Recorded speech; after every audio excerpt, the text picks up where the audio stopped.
जैसा कि आप सभी को पता होगा कि एसएससी ने अपने एग्ज़ामिनेशन कैलेंडर पब्लिश किए जिसमें सीपीओ का एग्ज़ाम 26 जुलाई को और सीएचएसएल जो छूटा हुआ था कोरोना के कारण वो 4 अगस्त से 12 अगस्त के बीच और सीजीएल 13 अगस्त से 24 अगस्त के बीच आयोजित होने वाली है।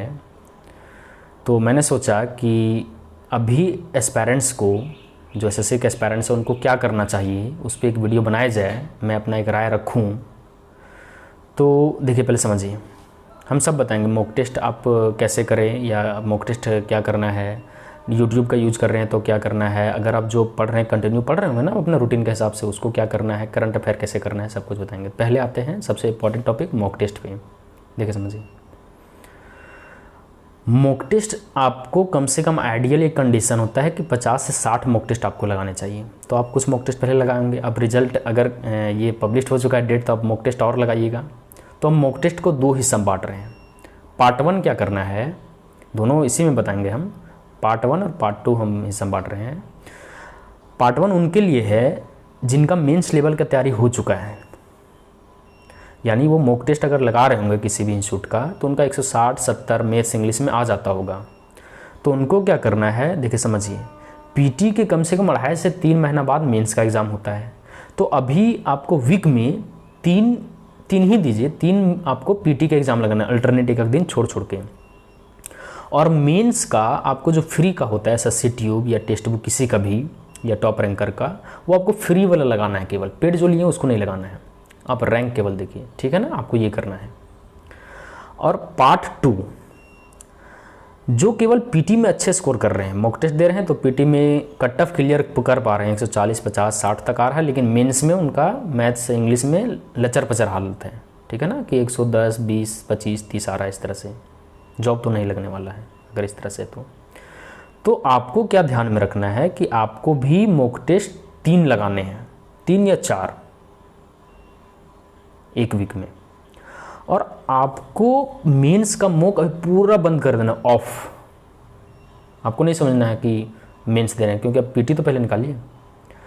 तो मेंस का ऑफ हो गया।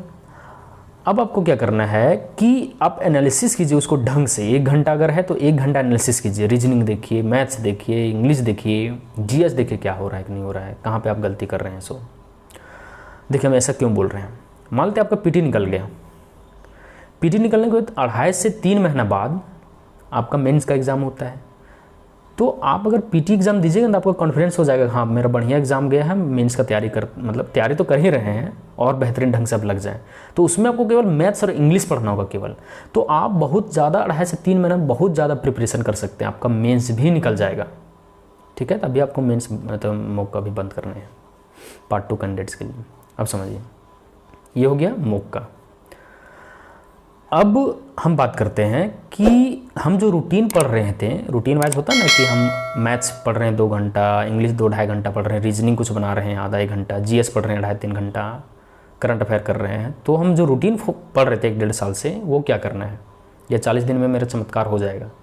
तो पहले समझिए, आप जो प्रिपरेशन 1.5 साल में या 1 साल में किए है ना, वो 40 दिन में कभी प्रिपरेशन नहीं होगा। आप ज़्यादा और डूब ही जाइएगा अगर इधर उधर दिमाग लगाएं तो। हम बताएंगे इसका क्या कारण है। देखिए, आप जो रूटीन फॉलो कर रहे थे उसी को आपको फॉलो करना है, मतलब जितना घंटा जो पढ़ रहे थे मैथ्स, इंग्लिश, रीजनिंग, जीएस, आपको पढ़ते जाना है। बस ये समझने कि एग्ज़ाम हमको देना है, बस एग्ज़ाम आ जाएगा, मेरा एडमिट कार्ड हमको जाके दे देना है। देखिए इससे क्या फ़ायदा होगा। सपोज़ मान लीजिए कि आपका एग्ज़ाम इस बार नहीं निकला, पीटी भी नहीं हुआ, या सपोज़ ये भी मान लेते हैं कि आप बहुत तैयार थे, आप सेंटर पे नहीं पहुंच पाए, या आपका तबीयत ख़राब हो गया, अच्छा एग्ज़ाम नहीं जा पाया। तो अगर आप रूटीन छोड़ देते हैं तो फिर उधर आपको पूरा दिक्कत हो जाएगा, नए सिरे से फिर भूल जाइएगा आप, मतलब होच पोच हो जाएगा, ठीक है ना। कम से कम 30% तो आपको नुकसान होगा। तो आपको रूटीन भी पढ़ने हैं, ठीक है ना। आप जो पढ़ते हैं वही तो मॉक है, कि मॉक चीज़ अलग चीज़ है। आप कुछ पढ़ रहे हैं और मॉक में एकदम अलग डिफरेंट तो पूछेगा नहीं, ठीक। अब आते हैं कि देखिए समझिए, जो अप्रोच आप घर में मॉक टेस्ट में लगा रहे हैं वही अप्रोच आपको एग्ज़ाम में भी लगाना है। जो सीक्वेंस सेक्शन को रख रहे हैं, जीएस, रीजनिंग, इंग्लिश, मैथ्स, वही सेक्शन आपको वहाँ रखना है, ठीक। ऐसा नहीं कि उल्टा पुल्टा कर लेना है, दिमाग आपका फिर विरोधाभास में चला जाएगा। अब समझिए, हम भी एक वीडियो बनाए थे, उसका लिंक डिस्क्रिप्शन में दिया हुआ है कि कैसे टायर 1 के अप्रोच करें। तो समझिए, हम ये नहीं बोल रहे, रिकमेंड नहीं कर रहे कि आपको देखना है, पहले समझिए थोड़ा सा। अगर आप मॉक टेस्ट अपने विधि से लगा रहे हैं, अपने मेथड से, और अच्छा स्कोर कर पा रहे हैं, कंफर्टेबल हैं, कोई दिक्कत नहीं है, और अगर आप मॉक टेस्ट लगा रहे हैं, आपका इंप्रूवमेंट नहीं हो रहा है, थोड़ा सा लग रहा है कि हिचकिचाहट हो जाता है कभी मैथ्स में कभी रीजनिंग में, तो आप मेरा वाला तरीका जो लिंक डिस्क्रिप्शन में, उसको आप एक बार देखिए, 3-4 टेस्ट में या 5-6 टेस्ट में उसको अप्लाई करके देखिए 1 वीक में पूरा, आपको बेनिफिट श्योर होगा। वो बेस्ट तरीका है। ये हो गया मेरा सजेशन थोड़ा सा। अब थोड़ा सा बात कर लेते हैं कि अभी हम जैसे आपको बोल रहे हैं कि रूटीन भी पढ़ना है, मतलब रूटीन जो पढ़ रहे पढ़ना है, तो आप बोलिएगा कि मॉक टेस्ट का टाइम हम कैसे निकालें, फिर हम एनालिसिस का टाइम कैसे निकालें। देखिए, थोड़ा सा आप अपना कॉमन सेंस का भी यूज़ कीजिए। आप मैथ्स को जितना घंटा पढ़ रहे थे 2 घंटा, आप उसको आधा घंटा कम कर दीजिए। इंग्लिश जितना पढ़ रहे थे उसको आधा पौना घंटा कम कर दीजिए। जीएस भी आपको कम से कम 1 घंटा कम कर देना है। जीएस में ज़्यादा आपको रिड्यूस करना है टाइम को, और रीजनिंग पे आपको पूरा फोकस, रीजनिंग का टाइम कम नहीं करना है अभी, ठीक है। रीजनिंग आपको पूरा भी पढ़ना है, तो इससे आपका टाइम मॉक टेस्ट का भी निकल जाएगा, आप एनालिसिस भी ढंग से कर पाइएगा। ये हो गया अब, ठीक। अब आते हैं कि आप मैथ्स पढ़ रहे हैं, इंग्लिश भी पढ़ रहे हैं, ऐसा नहीं कि हम एडवाइस दे देंगे आपका 40 दिन में मैथ्स और इंग्लिश और रीजनिंग को धड़ाधड़ हो गया, वो कुछ नहीं होगा। देखिए समझिए, करंट अफेयर के लिए क्या करना है, बेहतरीन तरीका बता रहे हैं आपको। आप जो पढ़े हैं वो ठीक है, उसको आपको ऑफलाइन सोर्स का या किसी भी तरीका जो पढ़ने पड़ते हो उसको रिवाइज नहीं करना है, उसको कुछ नहीं, उसको जस का तस रख देना है। अभी 40 दिन आपका पास टाइम है, तो आपको क्या करना है कि मैराथॉन्स वाले वीडियो देखना है, 10-12 घंटे के जो मैराथन, जो स्टडी IQ का होगी, जो भी चैनल का हो, मतलब जो भी यूट्यूब में चैनल उपलब्ध हो, ABCD जिसका, वो आपको वीडियो जो है वो एक वीडियो को कम से कम 3 बार देखना है। फिर से हम बता दे रहे हैं, इससे क्या फ़ायदा होगा समझिए। आप अगर अभी वीडियो देख रहे हैं, देखिए समझिए, आप डेली करंट अफेयर पढ़ने वाला चीज़ नहीं है। आप जो डेली पढ़ते हैं 1 लाइनर, वही यहाँ पढ़ते हैं। ऐसा नहीं कि वहाँ पे आप UPSC लेवल का पढ़ रहे थे, उसका शॉर्ट करके आप यहाँ पे पढ़ रहे हैं, सो क्रैश कोर्स जैसा, वैसा तो है नहीं। वही 1 लाइनर वहाँ, वही 1 लाइनर यहाँ, तो आपको एक वीडियो में सारा कुछ मिल जा रहा है आपको।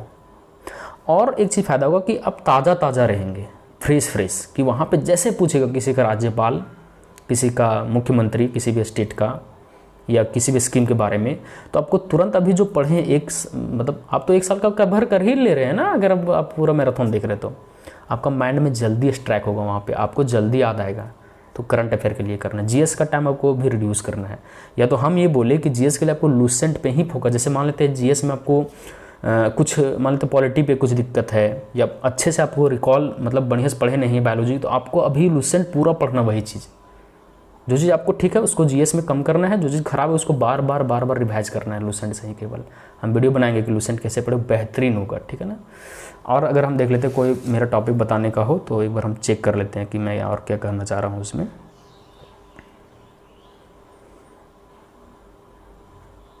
हाँ, एक चीज़ और देखिए समझिए, अगर आप अभी 40 दिन का यूट्यूब का ये सोर्स यूज़ कर रहे हैं, ठीक है ना, बहुत सारे चैनल स्टार्ट कर दिए हैं कि आपका 40 दिन में CGL पार, ये पार, देखिए रियलिटी कुछ अलग होता है। देखिए समझिए, आपको नया अप्रोच नहीं सीखना है, नया तरीका नहीं सीखना है। अगर आपका अपना तरीका से क्वेश्चन सॉल्व हो जा रहा है, थोड़ा लॉन्ग भी चल रहा है, तो ऐसा नहीं कि ट्रिक सीख लिए टीचर का, हाँ यार देखो 10 सेकंड में हो गया, गलती काम नहीं करना है।